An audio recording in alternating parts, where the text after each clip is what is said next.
In this video, I'll show you how to fix no sound problem on any Android phone. So if you're experiencing the no sound issue on the phone application or other settings, then here's how you can fix the problem. But before that, if you're new to this channel, please give it a thumbs up and subscribe to my channel because it really helps me out.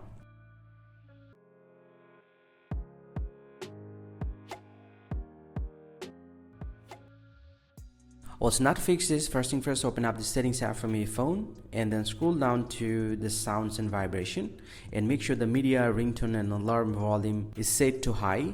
And once you do that, just get back from here and then scroll down to the apps section. Just need to tap on apps and tap on manage apps. And from here, you just need to tap on this three dot line at the top right and tap on other settings. And inside this one, tap on reset app preferences and you just need to tap on reset app.